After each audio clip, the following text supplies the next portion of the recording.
귀한 찬양 감사합니다. 우리 대학 찬양대 조금씩 부흥하는 것 같아요. 보니까 찬양도 좋고 인원도 조금씩 늘어가서 감사하고요. 우리 찬양을 들어주시고 함께 은혜 받고 또 말씀을 들으시는 분들만 이제 좀 더 부흥하면 되겠습니다. 예, 감사합니다. 오늘 우리가 읽은 본문에 보면 두 가지 이야기가 나옵니다. 엘리사 선지자가 활동하던 시대였죠. 첫 번째 이야기는 수넴 여인과 관련된 이야기가 나오는데요. 자, 1절 봅니다. 1절에 이렇게 말씀합니다. 엘리사가 이전에 아들을 다시 살려준 여인에게 이르되 너는 일어나서 내 가족과 함께 거주할 만한 곳으로 가서 거주하라. 여호와께서 기근을 부르셨으니 그대로 이 땅에 7년 동안 임하리라 하니. 자, 여기서 아들을 다시 살려준 여인 누굽니까? 수넴 여인을 말하고 있죠. 열왕기하 4장에 보면 수넴 여인에 관련된 이야기가 나옵니다. 수넴 여인은 하나님의 사람이 엘리사를 극진히 섬겼지요. 지나갈 때마다 음식도 대접하고 특별히 하나님의 사람을 위해서 방을 따로 마련합니다. 방을 마련해서 엘리사 선지자가 지나갈 때마다 그곳에 머물게 그렇게 하죠. 수넴 여인에게 참 고마워했던 엘리사는 그녀에게 무엇을 해줄 수 있을까 그렇게 생각하다가 그녀에게 아이가 없는 것을 보고서 내년 이맘때 너에게 아이가 있을 것이다 그렇게 이야기를 하죠. 남편이 이미 나이가 많이 있었고요. 아이가 생길 가능성 이제 없다라고 생각했던 수넴 여인이지만 엘리사 선지자의 말처럼 그 다음 이듬해 아이를 얻게 됩니다. 아들을 낳게 되었는데 그런데 그렇게 애지중지 키우던 아이가 나이를 정확히 모르겠지만 자라다가 갑자기 머리가 아프다 그러면서 갑자기 죽죠. 큰 슬픔에 잠긴 이 수넴 여인이 바로 엘리사 선지자에게 쫓아가지 않습니까? 발을 붙잡고 놓지 않죠. 그래서 엘리사 선지자가 와서 그에게 기도했을 때, 아이에게 기도했을 때, 엎드려 기도했을 때 그 아이가 다시 살아나게 되죠. 여러분, 그런데 이 아이가 살아난 이후에 시간이 얼마나 지났는지는 잘 모르겠습니다. 그런데 엘리사는 수넴 여인과 계속 이제 관계를 맺고 있었고요. 가까이 지내고 있었던 것 같고 그녀에게 말하죠. 이스라엘에 머물지 말고 블레셋 땅으로 가서 7년 동안 있으라 이렇게 권합니다. 자, 1절 다시 한번 봅니다.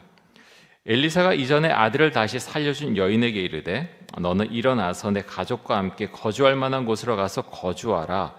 여호와께서 기근을 부르셨으니 그대로 이 땅에 7년 동안 임하리라 하니. 자, 몇 년 동안 기근을 주신다고 하십니까? 7년이죠. 7년. 자, 엘리야 때도 지금 엘리야고 그 다음에 제자가 엘리사죠. 엘리야 때는 몇 년 동안 있었죠? 성경에 보면 이제 3년 동안 비가 오지 않았죠. 근데 야고보서에 보면 야고보서 5장 17절에 보면 또 3년 반 동안 비가 오지 않았다 그렇게 말씀하고 있고요.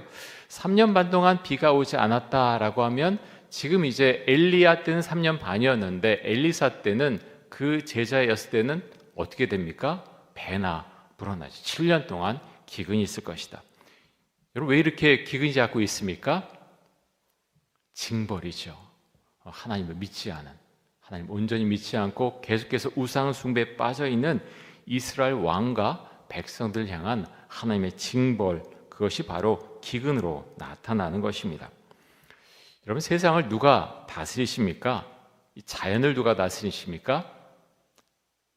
사람들은요, 풍요와 이런 농업의 신 바알이 그렇게 한다라고 그렇게 사실 풍요 때문에 바알 신을 섬기는 경우가 많이 있었죠. 그런데 성경은 그렇지 않다라고 말씀하고 있고, 특별히 엘리야와 엘리사 선지자를 통해서 이 비를 주관하고 이 모든 자연을 주관하는 분이 바로 하나님이시다라고 하는 것을 분명히 말씀하고 있습니다.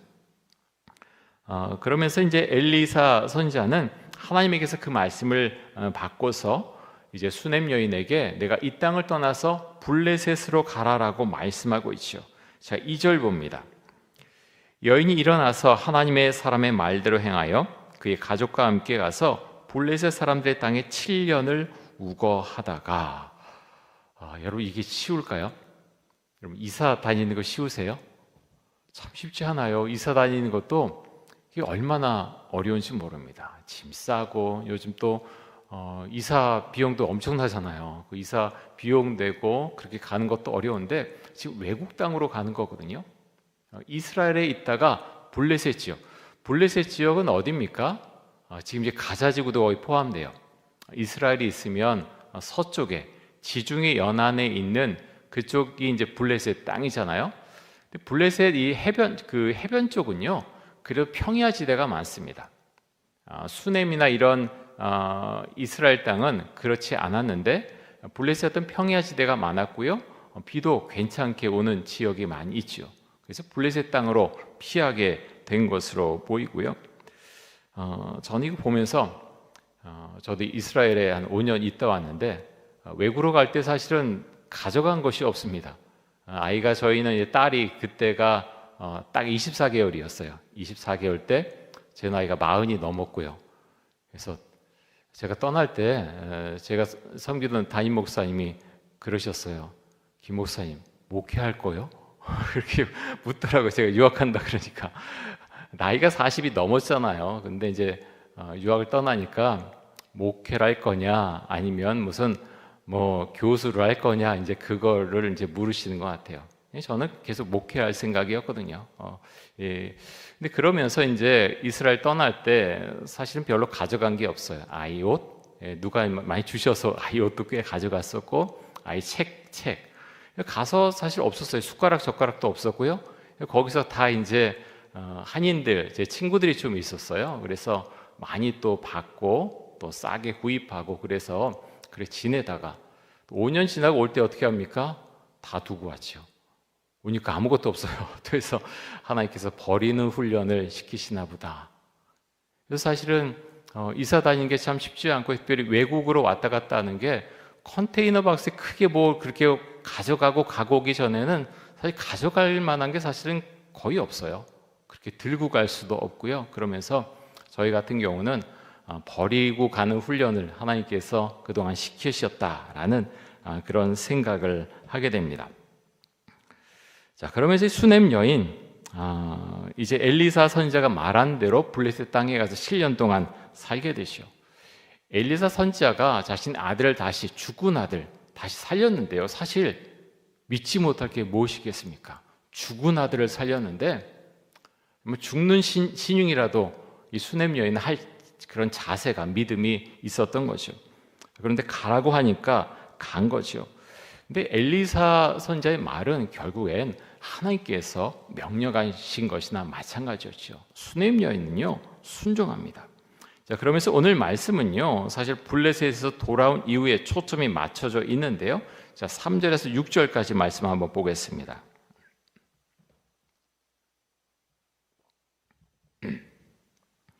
(7년이) 다함에 여인이 블레셋 사람들의 땅에서 돌아와 자기 집과 전토를 위하여 호소하려 하여 왕에게 나아갔더라.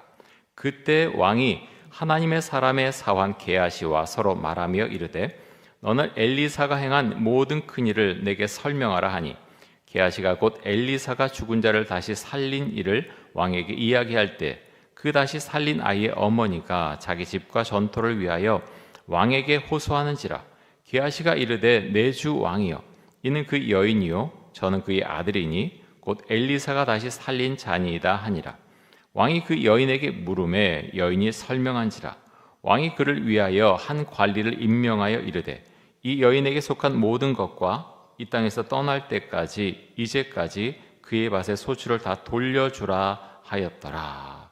자, 여기서요, 우리가 주목해야 될 단어가 무엇인가 하면 4절에 나오는 그때입니다. 그때가 뭡니까? 수넴 여자가 왕을 찾아왔을 때요. 그리고 그때 누가 있었습니까? 엘리사의 사환인 게하시가 이스라엘 왕과 이야기를 나누고 있을 때, 하필 그때 왕과 이야기를 게하시가 나누고 있을 때, 그때 수넴 여인이 들어와서 집과 토지를 돌려달라 이렇게 요청하러 왔다는 것입니다. 여러분, 이거 우연인가요? 성경은요, 이것을 우연이라고 절대로 말하지 않습니다. 우연이 아니에요. 여러분, 우리가 이런 본문을 보면서 생각해야 될 것은요, 신앙은, 믿음은 단순하다고 하는 것, 그것을 우리가 배워야 됩니다. 머리가 너무 복잡하고요, 계산이 너무 빠르면 하나님의 말씀에 우리가 순종하기가 참 어렵습니다.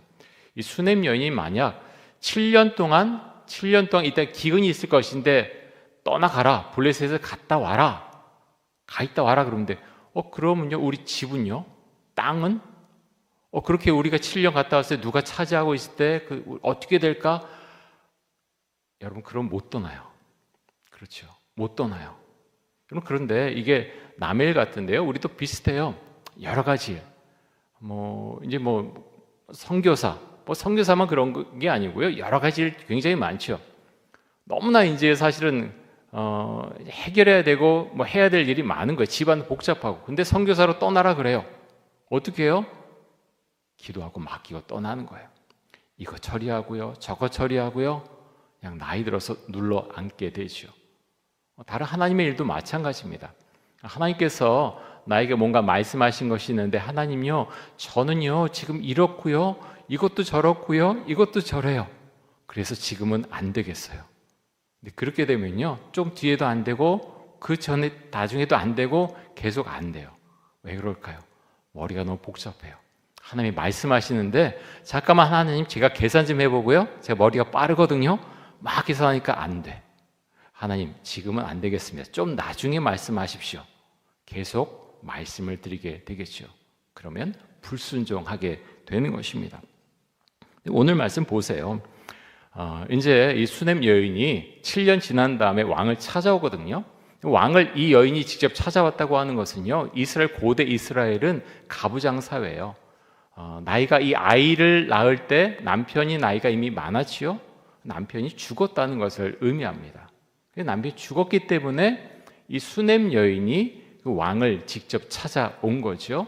자신의 집과 땅을 돌려달라 그러면서 왕을 찾아옵니다. 그런데 어떻게 됩니까? 그때 하나님께서요, 그렇게 다 맞춰놓은 겁니다. 우리는 그것을 아무리 맞추려고 해도 맞출 수가 없어요. 그런데 형통케 해주시는 거예요. 걱정하지 않고 말씀을 따라가니까 하나님께서 그 여인이, 여러분, 집과 땅이 없으면 사실 남편도 없는데 고대 이스라엘 사회에서 살아가기가 정말 어렵지요. 근데 하나님께서 다 예비해 주시는 겁니다. 7년 동안 떠나 있었는데 돌아왔더니 하나님께서 그 길을 형통하게 열어주셨다고 하는 것입니다. 여러분, 여인의 모습이 우리의 모습일 수 있기를 원합니다.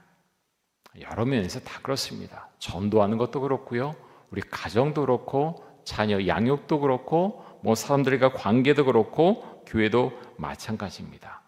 우리는요, 말씀 읽고 묵상하고 기도하고 주님 알겠습니다 그냥 가는 거예요. 그것이 믿음이고요, 그것이 교회가 가야 될 길입니다. 세상이 이렇고요, 저렇고요. 어제 구역 지도자 세미나 있었잖아요. 우울증에 걸린 사람들이 얼마나 많은지 몰라요. 어제 교수님이 이제 설명을 하시잖아요. 왜 우울증 걸립니까? 비교하니까. 얼마나 우리나라 잘 살게 되었어요. 그런데 옆에 보니까 좋은 차 타고 다니는 사람들이 너무 많아요. 방송에 연예인들 집 왜 이렇게 그렇게 소개하는 게 많아요? 너무 잘 살아요. 난 뭐지? 그러면서 사실은 마음이 우울한 거예요. 그것도 사실 이해가 돼요. 우리 자녀들 미래를 보는데 그런 말씀 하시잖아요. 이전에 계속 성장했거든요. 한 10년 전부터 성장이 멈췄어요. 그러면 내 아이들은 나보다 못 사는 건가? 보이지 않게 굉장히 충격으로 다가왔다는 거예요. 그러면 사람들 우울증에 빠지고 교회도 침체 가운데 있게 되고, 이것이 계속 지나가는 거죠. 여러분, 그러면서 우리가 같이 이것에 빠져 있으면 영적 침체로 계속해서 이어지는 거죠. 하나님, 그러하지만 그러함에도 불구하고 우린 주를 믿고 나아가겠습니다. 예수님도 이 땅에 전도하러 오셨다고 하셨는데 저희도 기도하고 전도하겠습니다. 주께서 말씀하신 것 그대로 따르겠습니다 라고 할 때 하나님께서 길을 열어주시는 것입니다. 그래서 참 두 가지가 있는 것 같아요. 복음을 전하고 그렇게 하기 위해서는 성령 세례를 받고 성령 충만함이 있어야 되고, 또 하나는 예수님께서 제자를 양육하셨듯이 양육하는 것, 그 두 가지가 같이 있어야 되는 것이죠. 양육받았는데요, 성령이 충만하지 않고 머리로만 계속 그것을 공부하고 외우고 그러면요, 입이 안 떨어져요. 왜 그래요? 두려워요. 어려워요. 머리로는 잘하는데, 근데 성령 충만한데요, 그다음에 막 이제 복음을 전할 수 있는데 그 다음에 본인이 막 다운되고 이상해질 수 있어요. 이전에 제가 기억나는 게 어느 이제 대형 교회 목사님 아들이 있는데 그 고등학생 때 같은데 성령을 받았어요. 방언을 막 해요. 애들이 이제 기도하는 게 재밌는 거예요.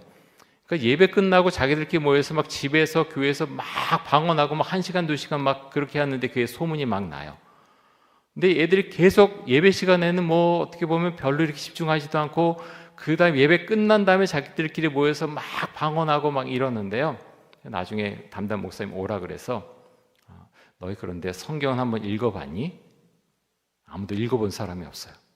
그래서 조금 자제하고 성경부터 읽자, 성경 읽어라 라고 해서 신앙의 균형을 맞춰 주었던 거예요.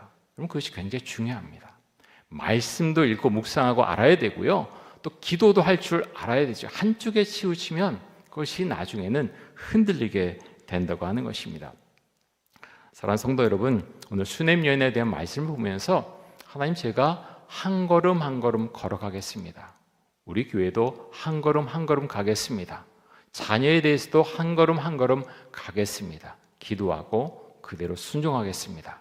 우리가 그렇게 주 앞에 기도하며 함께 나아갈 수 있기를 원합니다. 자, 오늘 나오는 두 번째 이야기는요, 엘리사가 다메섹으로 갔을 때 일어난 이야기를 다루고 있습니다. 자, 7절 말씀 보겠습니다.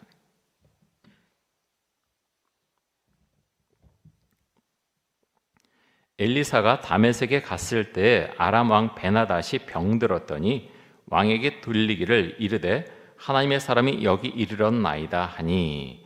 자, 엘리사가 다메섹으로 간 이유 정확히 나와 있진 않은데요, 아마도 하사엘에게 기름을 붓기 위해서 간 것이 아닌가 생각됩니다. 하나님께서 하사엘에게 기름을 부으라고 말씀을 하지 않으셨습니까? 근데 엘리사가 아람에서도 굉장히 유명했다고 하는 것을 알 수 있습니다. 엘리사가 다메섹으로 갔더니 사람들이 알아보고 왕에게까지 보고가 금방 올라가는 것이죠. 자, 그러면서 8절에 보면 이렇게 말씀합니다. 우리 같이 한번 읽겠습니다. 8절입니다. 왕이 하사엘에게 이르되 너는 손에 예물을 가지고 가서 하나님의 사람을 맞이하고 내가 이 병에서 살아나겠는지 그를 통하여 여호와께 물으라. 베나단 왕이요, 열왕기 6장에 보면 베나단이 사마리아 성을 포위하죠. 얼마 전까지 사마리아를 공격했어요. 사람들이 자기 자녀를 삶아 먹을 만큼 그렇게 극한 굶주림 가운데 몰아넣었던 사람, 그 사람이 바로 베나닷 왕이죠. 하나님께서 엄청난 군대 소리를 들려주시자 너무 놀라서 다시 아람으로 도망쳤던 사람, 그 사람이 바로 이 베나닷입니다. 그런데요, 그 이후에 베나닷이 중병에 걸립니다. 그래서 어떻게 합니까? 그들을 미워하고, 또 한편 능력은 알았지만 엘리사를 굉장히 미워하죠. 그래서 죽이려고까지도 했었는데 그 엘리사가 찾아오자, 자기는 중병이 들자 엘리사를 통해서 하나님께서 뭐라고 말씀하신지 알고자 하죠. 그래서 예물을 엄청나게, 낙타 40마리에 예물 엄청나게 실어서 그것을 선물로 보내면서 내가 살 수 있을지 아니면 죽을지 그것을 물어보라 라고 하사엘에게 그렇게 명령을 내리시오. 그럼 여러분, 아람에 신이 없습니까? 신이 있죠. 믿는 신이 있죠. 근데 급하니까 어떻게 합니까? 엘리사에게 의존하고자 합니다. 하나님이 누군지 모르지만 엘리사가 저렇게 능력이 있는 건 그가 여호와께 묻기 때문이고, 그래서 내가 살지 죽을지 엘리사를 통해서 내가 좀 알고 싶다라는 거죠. 자, 이어서 9절에서 13절까지 말씀 한번 보겠습니다.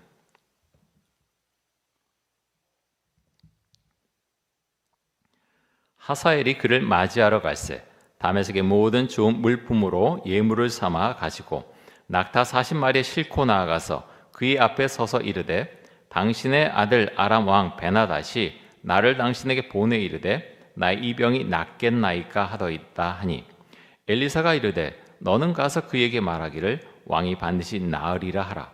그러나 여호와께서 그가 반드시 죽으리라고 내게 알게 하셨느니라 하고 하나님의 사람이 그가 부끄러워하기까지 그의 얼굴을 쏘아보다가 우니 하사엘이 이르되 내 주에 어찌하여 우시나이까 하는지라. 대답하되 내가 이스라엘 자손에게 행할 모든 악을 내가 알미라. 내가 그들의 성에 불을 지르며 장정을 칼로 죽이며 어린아이를 맺히며 아이벤 부녀를 가르리라 하니 하사엘이 이르되 당신의 개 같은 종이 무엇이기에 이런 큰 일을 행하오리까 하더라. 엘리사가 대답하되 여호와께서 내가 아람 왕이 될 것을 내게 알게 하셨느니라 하더라. 자, 엘리사가 하사엘에게 뭐라고 합니까? 왕에게 가서 병이 나을 거다라고 이제 거짓말하라고 하죠. 하지만 네가 다음 왕이 될 것이다, 이렇게 예언을 합니다. 그러다가 엘리사가 하사엘을 보다가 울음을 터뜨리죠. 그 이유가 무엇입니까? 하사엘이 앞으로 이스라엘에 들어가서 어떤 악한 일을 할 것인가 알고 있기 때문이죠. 이스라엘 공격해서 성에 불을 지를 것이고 장정을 칼로 죽이고 어린아이를 맺히고 아이벤 부녀를 가를 것이다. 엘리사는요, 하나님께 그것을 다 보여주시는 거예요. 그런데 엘리사가 어떻게 합니까? 울었다는 거예요. 너무너무 마음이 아파서 울었다는 겁니다. 이 사람 통해서 이제 이스라엘이 짓밟힐 것인데 그것이 선자의 마음을 너무나 쓰리고 아프게 했다는 것입니다. 그러면 얼마나 그것을 사실 바꾸고 싶어 했겠습니까? 그래서 바꿀 수 있는 길이 뭐지요? 이스라엘 백성이, 왕이 하나님께 돌아오는 것 외에는 사실 다른 것이 없었죠. 그런데 이스라엘은 그렇게 하지 않습니다. 돌아오지 않죠. 여러분, 그래서 영적인 세계가요, 참 얼마나 사실 무서운지 모릅니다. 우리는 역사를 보면서 아니 하나님께 돌아오면 이런 일이 없는데 계속해서 고집 부리죠. 영적인 세계는요 참 무서워요. 우리는 지나간 과거를 보면서 말씀 보면서 왜 이렇게 하지 않았을까라고 하는데 어찌 보면 우리 시대도 비슷하게 돌아가는 면이 굉장히 많이 있습니다. 우리나라 굉장히 큰 어려움 가운데 있죠. 정치. 여기 장로님들도 그렇고 기도할 때 우리 정치가 참 잘합니다라고 하는 거 한 번도 들어본 적이 없어요. 오랫동안 저도 그렇고요. 그래서 참 그래, 정치가 이런데 나라가 발전한 건 참 큰 은혜다. 군사정권 때도 발전했고 정말 큰 은혜요. 생각해 보면 모든 나라가 이런 것은 아니거든요. 그럼에도 불구하고 정치가 좀 더 발전하면 좋겠다라는 마음이 참 있죠. 그래도 많이 발전했어요. 유럽이나 이런 데는 정말 수백 년 동안 그렇게 단계 밟아온 거 우리는 정말 압축해서 막 밟아서 올라가지 않습니까? 그럼에도 조금 이제 더 한 단계 성숙하면 좋겠다, 그런 생각을 정말 많이 갖게 되고요. 경제가 많이 어렵지요. 또 북한의 핵실험 계속하고 있고 전문가들은 대만이나 우리나라 잘못하면 전쟁 날 수 있다, 그런 경고를 정말 많이 하고 있습니다. 그래서 우리가 정말 기도해야 되겠죠. 전쟁 나서 뭐 다 쑥대밭되면, 아니 전쟁 이기면 뭐 합니까? 다 쑥대밭되는데 그래서 전쟁 이기면 뭐예요? 전쟁이 안 나야 되는 거예요. 그렇죠? 어떻게든 전쟁을 막아야 됩니다. 여러분, 그래서 우리가 기도해야 되겠고요. 우리나라의 무종교주의자들이 점점 늘어나고 있죠. 계속해서 늘어가고 있어요. 지금 한 50%에서 60% 정도는 종교 필요 없다 라고 이제 사람들이 말하고 있고, 더 심각한 건 나이가 어리면 어릴수록 점점 그 비율이 늘어가고 있다는 것이 아주 마음이 아픈 그런 모습입니다. 제가 얼마 전에 이제 신문 보니까 그러면서 참 사람들이 이상해요. 종교가 싫다고 하면서 TV나 이런 데 보면 굉장히 사주 보는 거 얼마나 많이 나옵니까? 저는 요즘 뭐 드라마나 거의 보는 게 사실 없는데요. 조금씩 가끔가다 이렇게 보면은 그런 예능 프로그램, 뭐 누가 나와서 막 이렇게 뭐처럼 하고 막 뭐 상담도 해주고 막 그렇죠. 되게 보기 싫어요. 저희 들어가서 들어본 적은 없는데 저게 뭐 하는 건가 TV에서. 근데 이제 대학교 앞에 가면요, 그래 사주 보고 타로점 보는 거 그렇게 지금 많다고 합니다. 엄청나게 지금 그 가게들이 많고요. 찾아오는 손님들도 점점 올해 들어서 굉장히 많다 그럽니다. 그래서 MZ세대가 많이 찾아온다 그러는데, MZ세대가요, M세대는 이제 1980년부터 1994년까지를 M세대라고 하고요. 그리고 Z죠. 이 Z세대는 1995년부터 2000년생까지. 그러니까 한 23, 4살에서 40대 초중반까지, 중반쯤 되게 좀 전까지를 이제 MZ세대라고 이제 부르는 거죠. 근데 MZ세대가 사실은 미래가 굉장히 불안하거든요. 경제가 어떻게 될지, 직장에서도 불안하고, 불안한 것을 어떻게 풀고 있느냐? 점 보러 간다는 거예요. 사주 보러 간다는 거예요. 올해 운세가 어떻게 될까? 2024년 운세가 어떻게 될까? 막 거기에 사람들이 빠져 있다는 거예요. 참 이상하죠? 하나님 믿고 그 믿음 가운데 나가야 되는데 유럽도 비슷한 길을 걷지 않았습니까? 기독교가 이렇게 쇠퇴한 다음에요, 그 사람들이 동양 종교들을 막 받아들이죠. 별을 보고 뭐 점치고 이런 사주 뭐 타로점 보고 이런 데로 막 빠져가는 것을 보였는데 우리나라도 똑같이 지금 그 길을 가고 있다고 하는 것입니다. 그래서 여러분, 우리가 정말 많이 기도해야 되겠고, 특별히 교회 가운데 정말 주께 주시는 은혜 가운데서 회개 운동이 반드시 일어나야 된다. 우리가 주 안에 새로 하시고 철저하게 회개하는 회개 운동이 반드시 일어나야 되고, 믿음의 사람들이 늘어가야 되고, 눈에 보이지 않지만요, 정말 영적인 싸움이에요. 그렇게 많이 밀리면 안 되거든요. 그래서 교회가 다시 일어나야 되고, 정말 영적인 힘, 정말 기도가 훨씬 많이 필요하다라는 것을 또 생각을 하게 됩니다. 자, 오늘 말씀 가운데 14절과 15절 말씀을 보겠습니다.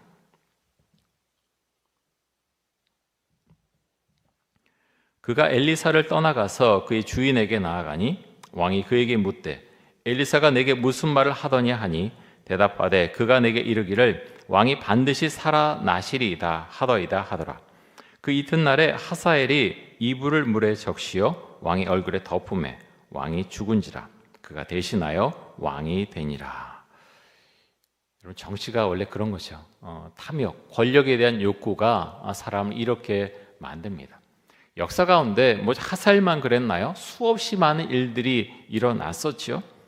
지금은 뭐 다른가요?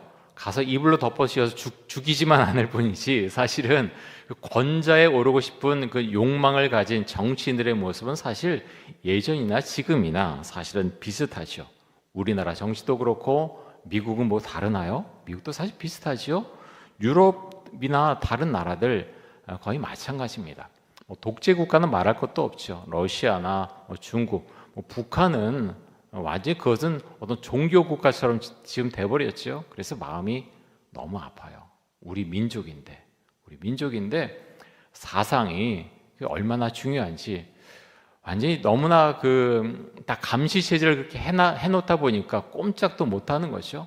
뭐 5사람 모래에서 누구만 좀 이상하면 다 고발하고 그렇게 하니까 지금 너무나 삭막하게 나라가 변해버렸는데, 그런 생각해요. 그 나라에 어떻게 하나님께서 그 문을 여실지 모르지만 방송만 개방이 돼도, 그렇죠, 사람이 그거 보면 북한 사람들이 아무리 그렇게 사상으로 물들어 있어도 가만히 있지 않을 거예요. 방송만 보고 세상이 어떻다는 그것만 사실 들어가도 그 사람들이 그렇게 가만히 있지는 않을 텐데, 참 그래서 안타깝죠. 뭐 어떤 방법일지 모르지만 하나님께서 정말 공산 정권, 북한의 공산 정권 무너뜨려 주시고 다시 이 땅에 평화의 그날이 올 수 있기를 간절히 원합니다. 자, 하사엘은 자신이 모신 왕을 이불로 덮어서 죽이죠. 그리고 자신이 왕이 됩니다. 여러분, 그러면서 하나님께서 정말 원하는 사람, 그 사람은요, 권력이 있거나 돈이 많은 사람이 아니라 믿음이 있는 사람이라고 하는 것을 오늘 본문을 통해서 우리는 다시 한번 확인하게 됩니다. 엘리사와 같은 믿음이 있는 사람, 수넴 여인처럼 순종하는 사람, 그 사람을 하나님께서 사랑하시고 그 사람들과 함께 하신다는 것입니다. 사랑하는 성도 여러분, 소망은요, 하나님께로부터 나오는 것입니다. 내가 순간적으로 가령 로또에 당첨이 될지 안 될지 모르지만 당첨이 될 수도 있어요. 그렇죠. 근데 그렇게 많이 돈이 생겼는데 꼭 행복할까요? 생기면 좋겠지만, 근데 꼭 행복하다 보장할 수 있나요? 그것 때문에요, 다툼 나고 싸움이 일어나고 막 그런 사람들 부지기수 너무 많아요. 불행한 삶을 살아가는 사람들 많이 있지요. 그래서 여러분, 돈이 생기고 내가 권좌에 오른다고 그 삶이 풍요롭고 아름다워진다? 아무도 보장할 수가 없죠. 소망은요, 소망은 세상에 주는 것이 아니라 하나님께서 주는 것입니다. 자, 우리 한번 시편 말씀 한번 찾아보면 좋겠습니다. 성경 갖고 계십니까? 시편 62편 5절에서 8절까지 한번 보겠습니다.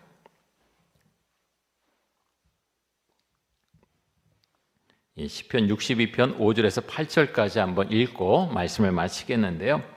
시편 62편 5절에서 8절까지 우리 같이 한번 읽겠습니다. 나의 영혼아 잠잠히 하나님만 바라라. 물은 나의 소망이 그로부터 나오는도다. 오직 그만이 나의 반석이시요 나의 구원이시요 나의 요새이시니 내가 흔들리지 아니하리로다. 나의 구원과 영광이 하나님께 있으며 내 힘의 반석과 피난처도 하나님께 있도다. 백성들아 시시로 그를 의지하고 그의 앞에 마음을 토하라. 하나님은 우리의 피난처시로다. 아멘. 여러분 그렇죠? 우리의 소망은요 하나님께로부터 나옵니다. 말씀만 그런 게 아니라 정말 그렇습니다. 하나님 나에게 소망을 주옵소서. 올 한 해 나에게 주님 소망을 주옵소서. 우리 자녀에 대해서 또 우리 배우자에 대해서 우리 목장 식구에 대해서 하나님 우리에게 소망을 주옵소서. 우리가 기도하고요. 그래서 주께 힘을 얻고 우리가 함께 믿음을 가지고 나아갈 수 있기 원합니다. 하나님께 우리가 기도하며 나아갈 때 믿음 가지고 나아갈 때 우리 함께 하시고 우리의 손을 잡고 길을 열어주실 줄 믿습니다. 우리 함께 기도하겠습니다. 이 시간 기도할 때 엘리사와 수넴 여인처럼 하나님을 온전히 믿고 살아가게 하여 주옵소서. 하나님께 주신 소망을 가지고 살게 해주시고 믿음을 잃어가는 한국을 불쌍히 여겨주시고 다시 교회들이 살아나게 하여 주옵소서. 우리 같이 한번 동성으로 기도하겠습니다. 사랑해 주님 감사합니다. 오늘 하나님 아버지 수넴 여인에 대한 이야기 또 하나님 엘리사가 다메섹에 가서 하나님 일어났던 그런 일들에 대해서 우리 함께 살펴보았습니다. 하나님 아버지요, 세상은 생각보다 참 복잡하고 우리 힘으로 어떻게 하지 못하는 그런 일들이 일어나는 것을 보게 됩니다. 사랑해 주님 그러함에도 불구하고 하나님께서 엘리사와 수넴 여인을 얼마나 사랑하시는가 우리가 또 그것을 보게 됩니다. 하나님 아버지 이 시대의 소망이 어디 있습니까? 우리의 무엇을 보면서 살고 있습니까? 하나님 아버지 어느 시대보다 풍요로운 시대를 우리가 살아가고 있지만 사람들은 서로 반목하고 더 불평이 많아지고 소망이 없어지고 힘들어하고 우울증에 빠지고 하나님 이런 시대를 우리가 살아가고 있습니다. 영적으로 무뎌지고 하나님을 찾는 것이 아니라 점을 보고 또 하나님 아버지 미신을 쫓아가는 많은 사람들이 있습니다. 하나님 이렇게 과학과 의학이 발달하지만 도리어 하나님 이런 미신의 세계로 빠져드는 그런 모습 보면서 하나님 앞에 영적으로 어두워진 우리나라의 모습을 보게 됩니다. 하나님 아버지 우리 믿음 주시고 소망은 오직 하나님께로부터 나옴을 우리가 믿고 주 앞에 간구하오니 하나님 아버지 수넴 여인이 주의 말씀을 믿고서 그렇게 순종하며 살았던 것처럼 우리도 그럴 수 있기를 원합니다. 말씀 가운데 소망을 찾고 우리가 기도할 때 주께서 나에게 말씀 주신 것 행하라고 말씀하시는 것 그것에 내가 순종하며 나아갈 수 있기를 원합니다. 하나님 말씀 보고 기도하고 순종하고 말씀 보고 기도하고 순종하는 그런 삶을 우리가 살아갈 수 있기를 간절히 원합니다. 다른 사람과 자꾸 비교하는 것이 아니라 그를 비판하고 그를 누르는 것이 아니라 오로지 나에게 주신 말씀 우리에게 주신 말씀 그것을 믿고 따라갈 수 있기를 원합니다. 가족 안에 평안을 주시고 하나님 아버지여 주의 은혜 가운데 우리가 나아가고자 하오니 우리 영력과 힘을 주시기를 간절히 원합니다. 성령 충만함 주시고 입을 열어 기도하게 하시고 말씀을 묵상하게 하시고 그 말씀이 나의 기도가 되게 하시고 하나님 아버지 주신 말씀에 순종하는 그 은혜가 우리 삶 가운데 나타날 수 있기를 간절히 원합니다. 함께 전도하게 하시고 함께 일어나게 하시고 함께 손을 잡고 앞으로 나가게 하여 주옵소서. 주님 감사합니다. 두려워하지 않도록 해주시고 우리 피난처 되시는 그 주님을 우리가 의지하며 하나님께 우리의 마음을 토로하며 주님과 함께 하나님 주께서 우리에게 맡겨주신 일들을 잘 감당하면서 우리가 나아갈 수 있도록 하여 주옵소서. 하나님 감사합니다. 수넴 여인의 모습을 보면서 우리의 믿음은 한 걸음 한 걸음 나아가는 것임을 우리가 다시 한번 확인하고 우리가 이렇게 살겠다고 주 앞에 고백하게 됩니다. 우리 모두에게 힘주시고 하나님 우리가 말씀에서 떠나지 않고 그 말씀에 순종하며 믿음의 삶을 살아갈 수 있도록 우리의 삶 가운데 함께 하시고 하나님 사회적으로 또 하나님 국가적으로 여러 가지 어려운 일들이 많이 있습니다. 우리가 기도하고 하나님 우리가 말씀에서 본 것처럼 영적으로 온전해지지 않으면 나라가 어둡고 사회가 어두울 수밖에 없다고 하는 것을 우리가 기억하고 하나님 우리의 나라를 위해서 기도하며 영적으로 우리가 깨어서 하나님 회개운동이 일어나고 하나님 주 앞에 우리의 마음을 토로하며 전도하며 이 사회가 이 대한민국이 정말 주만을 따르는 그런 나라가 될 수 있도록 우리가 기도하며 함께 나아갈 수 있도록 하여 주옵소서. 주님께 감사드리며 예수 그리스도의 이름으로 기도드립니다. 아멘.